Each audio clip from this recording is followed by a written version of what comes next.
Welcome to Smart Kids. Subscribe my channel for more upcoming lesson videos. Hello dear student, we are going to learn। बच्चों हम class 2 में NCERT CBSE text book में रिमझिम text book में एक नया lesson पढ़ने जा रहे हैं। उसका नाम है ऊँट चला। अगर चैनल पे आप लोग नए हो तो मेरे चैनल को ज़रूर शेयर कीजिए, सब्सक्राइब कीजिए। तो आइए हम अपनी कविता की शुरुआत करते हैं। जैसे हम इंग्लिश में पोएम पढ़ते हैं, राइम्स पढ़ते हैं, इस तरह हिंदी में हम कविता पढ़ते हैं, वो भी एक पोएम की तरह होती है। तो हमारी कविता का नाम क्या है? ऊँट चला। बच्चों ऊँट कैसा होता है? ऐसा जानवर है जो रेगिस्तान में चलता है, जिसको हम इंग्लिश में कैमल बोलते हैं। कैमल राइडिंग तो की होगी। जैसे आप इंडिया में रहते होंगे तो राजस्थान में आपने देखा होगा, बहुत सारे वहाँ पे ऊँट पाए जाते हैं। वहाँ पे हम ऊँट सवारी भी बहुत करते हैं। जैसे रेगिस्तान में ऊँट रहता है, वहाँ पे लोगों की सवारी के लिए काम आता है। काफ़ी लोगों को एक शहर से दूसरे शहर लेके जाता है, एक मुल्क से दूसरे मुल्क तक लेके जाता है।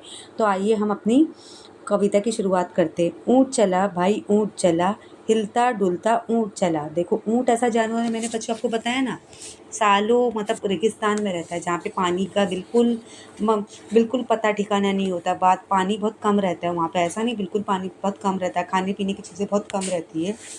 तो यहाँ पे जैसे बच्चों, अगर आप जैसे रेगिस्तान में गए होंगे, जैसे आप राजस्थान में गए होंगे, लोग वहाँ पे ऊँट सवारी के लिए जाते हैं। जैसे आप घोड़ा सवारी किए होंगे बच्चों का, आपने हाथी सवारी किया होगा, हाथी सवारी किया होगा, घोड़ा सवारी किया होगा, बुल्लक कार्ट पे बैठा होगा, ये सब की सवारी तो की होगी। लेकिन ऊँट की सवारी ऐसी रहती है कि मतलब वो बहुत सारे लोगों को अपनी पीठ पे बैठाता है और सफ़र करवाता है। इतना ऊंचा ऊंट चला भाई ऊंट चला। अभी यहाँ पे ऊंट जो है, किसकी गर्दन कितनी बच्चों लंबी होती है? मैं ऊंट की तस्वीर दिखाती हूँ बच्चों। ऊंट की जो गर्दन रहती काफ़ी लंबी होती है। हाँ, उसकी पीठ भी काफ़ी काफ़ी काफ़ी बड़ी होती है। उसके पैर भी काफ़ी लंबे लंबे होते हैं, देख रहे हैं? जो राजस्थानी रहते हैं वो ऊँट को मतलब डेकोरेट करके रखते हैं, सजा के रखते हैं। मतलब उसके कपड़े पहनाते हैं, डेकोरेटिव से घुंघरू पहनाते हैं, उसे बहुत सारे ऑर्नामेंट्स, बहुत सारे उसे मतलब जितने भी ज़ेवरात है उसे पहनाते हैं। ऊंची गर्दन ऊंची पीठ, पीठ उठाए ऊंट चला। मतलब जो ऊंट है उसकी गर्दन काफ़ी कैसी होती? काफ़ी बड़ी होती है। उसकी पीठ भी काफ़ी काफ़ी चौड़ी होती है। आप उसकी गर्दन अब देख रहे हो, मतलब पीठ उठाए ऊंट चलता है।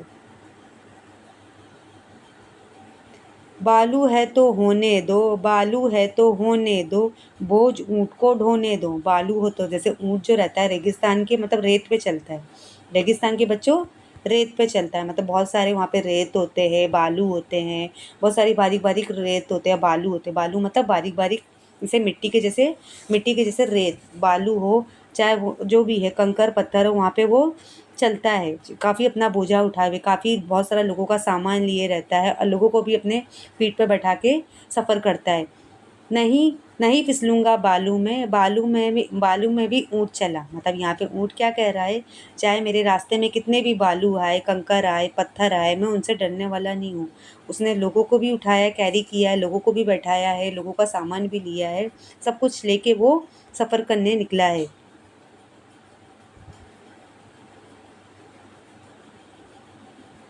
जब थक कर बैठेगा ऊँट, किस करवट बैठेगा ऊँट। जब यहाँ पे जब जब रहते हैं ना, जैसे इंसान है, काम करते करते थक जाता, तो जानवर भी है, जानवरों में भी थकन हो जाती है, उनमें भी काफ़ी अगर बदन में बॉडी में थकन आ जाती है। यहाँ पे आपने देखा कि जब ऊँट है, जब थक जाता है बच्चों, जब वो थक जाता है, हाँ, जब पूरी तरह वो थक जाता है तो क्या हो जाता है बच्चों? बैठ जाता है। हाँ, थक कर बैठ जाता है, करवट लेने लगता है कि चलो मेरे पाँव दुखने लगे, अभी मुझे थोड़ा आराम करना है। बता सकेगा कौन भला, ऊँट चला भाई ऊँट चला। अभी उसे कैसे, हमें कैसे पता चलेगा कि ऊँट थक गया है? जब वो अपनी गर्दन ऐसी टेढ़ी करने लगे और अपने अपने मतलब अपना पैर को खुद ही समेट के बैठने लगे, तो उस वक़्त हमें पता चल जाता है कि हमारा जो ऊँट है वो थक चुका है। तो बच्चों मतलब ऊँट चला की सवारी क्या है बच्चों? जैसे मैंने आपको बताया ना, जैसे हमने घोड़ा सवारी किया होगा, हाथी सवारी किया होगा, या हमने बोलते हैं ना, हमने गाय सवारी किया होगा, बैल पे बैठ की सवारी की होगी, सब तरह की सवारी की होगी। इस तरह ऊँट की सवारी भी होती है। जिससे ऊँट चलता है, जब रेगिस्तान में चलता है तो वो बिना किसी हिचकिचाहट के, बिना किसी घबराहट के चलता है। उसे तेज़ धूप का एहसास नहीं होता, उसे अपनी भूख का भी एहसास नहीं होता, प्यास वगैरह कुछ नहीं देखता है।